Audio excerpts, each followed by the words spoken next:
Hi everyone, in this video I will show you that how you can fix EA Sports FC25 controller is not working on your PC.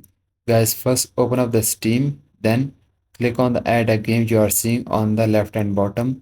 You will see the add a non-Steam game, then just click on that. Then here you will see the option of browse. Now you have to simply select your game launcher.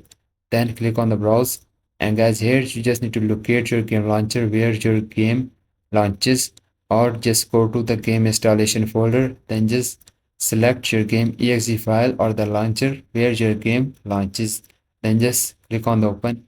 And guys, once you add your game, then just check the box or the tick the box of your game launcher like this, then just click on the add selected program you are seeing here.